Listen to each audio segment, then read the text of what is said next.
挑戦し続けている人から問い合わせをもらうためには質の高いコンテンツを上げ続けなくちゃいけない。その働くメンバーの過去とか今とか未来とかを見て、この人だったらフライクのお金投資したいなって思う人を採用したいので、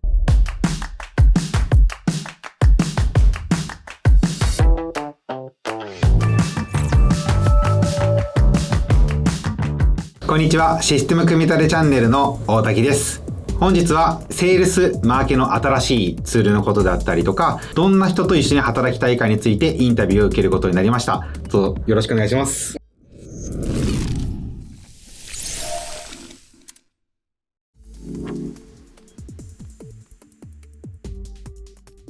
福岡、九州のお客さんだけのビジネスだろうなと思ってて、エンジニアの数も2、3人いれば売り上げも1億ぐらいあればいいかなぐらいなことを考えてたんですけど、5年間 YouTube に動画をローンチしていると、大きなお客さん、上場企業さんとか、その IPO を間近に控えてるお客さんとか、超大手のグループ会社のお客さんから連絡が来て、そのお客さんって嬉しいことに 3,4 年お付き合いが続くんですよね。で一方でエンジニアって数が限りがあるから、一つのプロジェクトにどっぷり入っちゃうと次のプロジェクトに行けないっていうのがあって、じゃあその間も新規の受注ストップできるかっていうとそうでもないので、ずっと走り続けた結果エンジニアを採用しなくちゃいけない。なので業務委託も含めて今エンジニアの数を増やしているんですけど、じゃあ逆に経営の怖さっていう観点で言うと、人増やしすぎちゃうと余剰人材が増えちゃうんですね。今の日本の会社法の中で人切れるかっていうと切れないし、ってなったらやっぱ走り続けなくちゃいけないのでトップラインを上げる必要がある。ただトップラインを上げるときに好きじゃないお客さんと仕事したい方としたくないので、じゃあ自分たちのそのミッションビジョンバリューの中のビジョンかな、挑戦し続ける人と挑戦し続けるっていうところを掲げてるんですけど、挑戦し続けてる人から問い合わせをもらうためにはこれまで通り YouTube に質の高いコンテンツを上げ続けなくちゃいけない。ただそれをインバウンドだけの対応だけだったらうまくいかないというか、トップラインが伸びていかないので躊躇してるお客さんって中にはいらっしゃって、面白いことがあって、うちのチャンネルって実は 95% がチャンネル登録していないんですよ。となるとチャンネル登録している人たちが 5% しかいないのに、そこから問い合わせをもらってる。残り 95% って躊躇してるかもしれないってなったら、その人たちに後押ししたいっていうことでセールス系のツールを今回入れようかなって思ってやろうとしてます。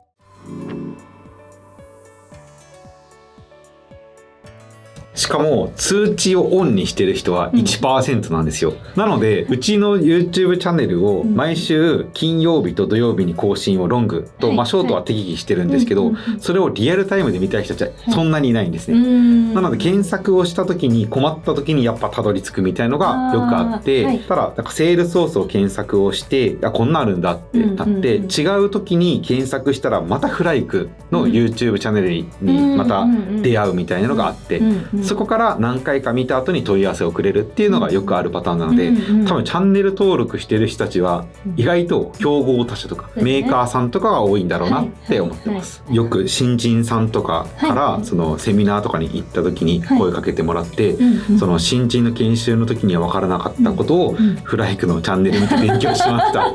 なるほど、そういう使い方ねと思って、確かにユースケースとしてはいい感じだなと思って。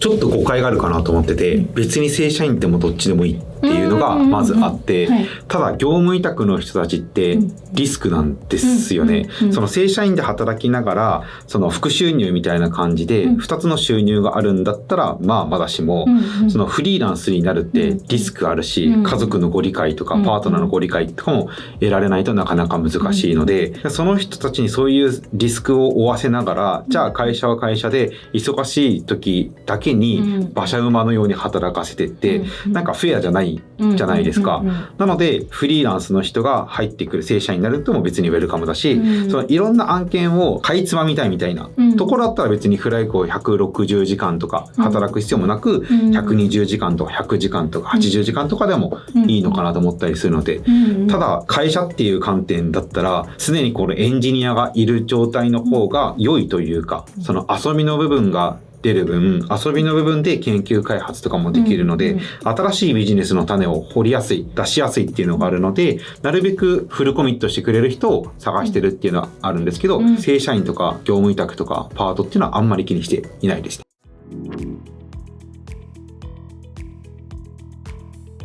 自分がサラリーマン時代にその経営者と接することはもちろんあったんですけど、なりたくてなったわけじゃないですね。経営者に対っていう属性というか役割に。なので、とはいえなってしまったがゆえに、社員と経営者、社長ってどうしても壁があるというか、溝ができちゃうので、なるべくその社員で働く人たちの気持ちは知りたいっていうところがあるんですね。ただどうしても役割上それができなくなっちゃうので、福利厚生を考えるっていう時に社員とか今フライクで働いてるメンバーとか、あとは元同僚とかにどんな福利厚生がいいっていうのを聞きまくって、で新しい福利厚生を2025年8月から7個ほど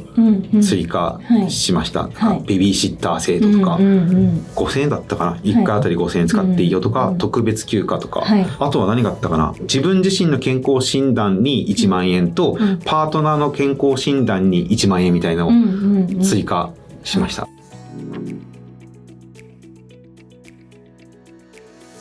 僕自身はワークライフバランスを保つのがすごく下手なんですよね。サラリーマン時代も四六時中働いちゃうし、今だから言えるものの、勤怠とかもほぼつけた記憶ないんですね。真面目につけろって言われてつけたら怒られるみたいな。どういうことみたいな。残業しすぎて。ってなったので、めんどくさいなと思って、ワークライフバランスを保つことをやめて、ワークインライフか。ライフの中にワークがあるっていうところが楽だなと思って。ただ、これって会社イコール大滝が成り立ってるからなんですけど、サラリーマンで働く以上、それ無理じゃないですか。自分の時間と会社の時間で分けるので。とはいえ、その会社ニアリーイコール自分になった方が、成長もしやすいし、なんか一番の福利厚生って給料だと思ってるんですよね。世の中大半のことはお金で解決できることの方が多いので、お金で解決できることはお金で解決した方が早いので、じゃあ成長できる環境とかっていう観点で言うと、なるべく高い給料が払えるような成長曲線と、ただその人たちってすぐに成長できないので、1年間ぐらいはこのフライク側の利益でその人たちの給料払わなくちゃいけないってなった時に、誰でもいいから救いたいって気持ちはボランティアじゃないからないので、その働くメンバーの過去とか今とか未来とかを見て、この人だったらフライクのお金投資したいなって思う人を採用したいので、2時間の根掘り葉掘り聞くみたいなことをやってましたね。あれ見せたいぐらいなんですけど、彼の人生なんでちょっとお見せできないものの、すごく大変でしたね。尊敬するそのケンブリッジの坂巻さんっていう方がいらっしゃるんですけど、彼がバックチェックとかそのスキルで見るのもうやめたって言ってて、対面でずっと6時間ぐらい話をしてホワイトボードに書いて、なんかいろいろディスカッションして、それでも入社してほしいと思って断られたら仕方ないけど、でそこまで聞いて採用する側の会社側もその人の人生にコミットするっていうぐらいじゃないと、その人が仮にへこんだ時とか売り上げが上がらない時にどうしてもやめてほしいっていう感情になっちゃうので、そうだったらコンサルティング業界って良くならないので、なんかそういう風にちゃんと対面で向き合うみたいな話を聞いて、かっこよっと思ってパクろっと思って、僕はただ2時間なんで絶対疲れるんで、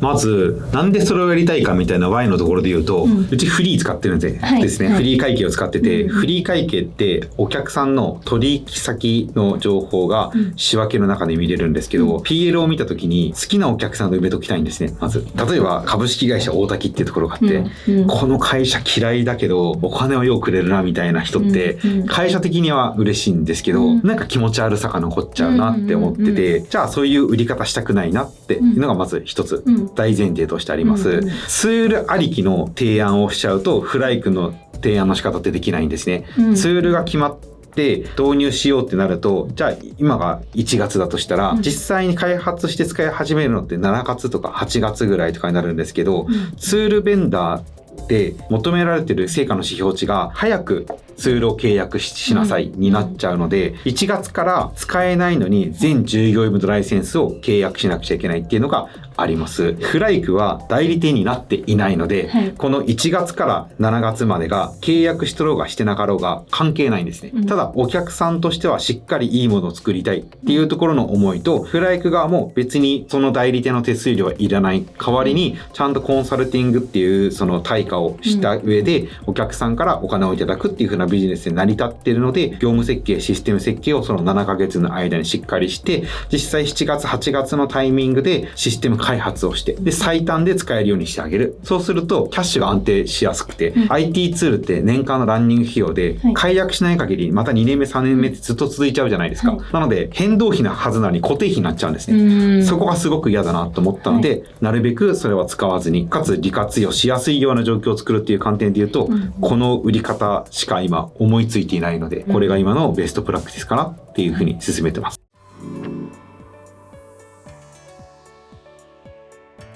まず使うツールがセールスマーカー、センドワオ、タブロー、スノーフレークのこの4つだと思うんですけど、まず分かりやすいところで言うと、セールスマーカーなんですよね。で、セールスマーカーはインテントデータって言われる、なんか世の中の検索したキーワードとかが自社にとってお客さんになり得るみたいなところを調べてくれるツールなんですけど、そのツール自体は今のところですよ、セールスマーカーだけしかできないっていうのがあります。それ以外に、例えば帝国データバンクの情報を揃えてますとか、違うところのデータをたくさん購入して自分たちの予診管理ができますよみたいなツールでたくさんあるんですよね。どういうふうな判断基準で選ぶんですかって言った質問に対しては、一つ一つのツールの提案をしっかり受けてます。なので提案を受けるにも1時間かける3回ぐらいはしっかりお話を聞かせていただいて聞くんですよね。正直お伝えすると、営業マンができなかったら即さようならしてます。使いたいなって思ったプロダクトの時には、プロジェクトマネージャー、その向こうの PGM とか、ツール側のプロジェクトマネージャーだったりとか、カスタマーサクセスって言われるメンバーのフライクの担当になる人と合わせてもらって、そのメンバーと話をしていくんですよね。で、なんでこんなめんどくさいことしてるかっていうと、PM ガチャっていうのが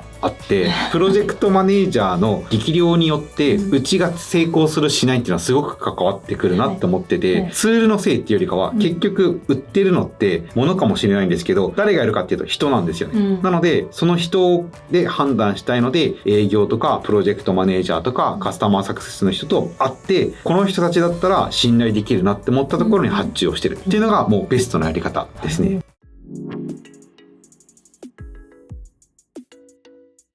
そうですね、とある企業さんに紹介をしてもらった2社ぐらいベンダーがあるんですけど、このベンダー、そのメーカーから紹介されたパートナーと2社面談したんですけど、2社とも切ったんっていうか、もうやめようと思ってプロジェクトしないって判断をして、自分たちで探した第3社のベンダーさんにお願いをしたんですけど、この1社とも2社ともメーカーから紹介されてるがゆえに、フライクのビジネスっていうか、フライクのやりたいことには興味がなく、何を構築しますかっていうところにターゲットをどうしても置きたがるんですね。じゃなくて、その中背景にあるビジネスとか、これをした後の世界観にワクワクしてるかって多分してないと思うので、多分この人たちは多分目の前の現金だけにしか興味がないんだと思って、やめようと思って、3社目のところはそんなことはなく、営業の、マネージャーの方が出てくださったんですけど、ビジネスの話とか、なんでそういう風な判断軸にしたのかとか、あとは銀行の融資の仕方とか、融資のもらい方みたいなこともどうやってやってるんですかみたいなこと聞いてきたんで、多分この人で経営者目線がある人だなと思って、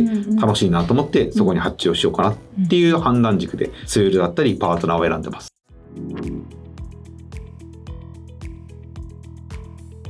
そうなんですかね。昨日はなんか時間の問題だなと思ってて、とあるツールが資金調達が3億しました。こっち5億しました。いたちごっこになっていくので、しかもそこに投下するのって人に対して投下していくので、いつかは機能って追いつくんですよね。もちろんセンスだったりとか、設計思想とかってあるかもしれないんですけど、なんかツールの機能の星取り表みたいな感じで選んじゃうと、いつかは同じなので、そんなあんまり気にしはしない。あと全部の機能って使わないじゃないですか。なので全然気にしないですね。やりたいことができるかどうか、他の機能とかあんまり気にしてないですね。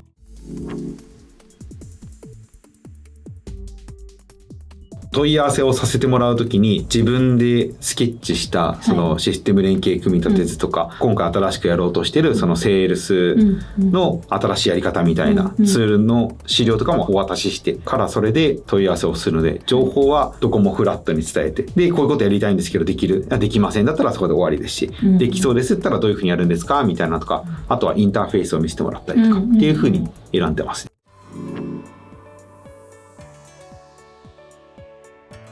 タブローはぶっちゃけ言うと BI ツールでモーションボードがあるので、モーションボードの話も聞いたりしてたので、結構時間もかけました。スノーフレークはぶっちゃけ時間かけてなくて、あれ入れてもいらなくても実は良かったんですけど、今後の展開的にタブローにデータを全部入れるよりかは1個前の段階でデータを貯めといた方が他のところにも反映されしやすいっていう意味合いで入れたので、その時間選定にかけてないです。センドワウは実は時間かかっちゃって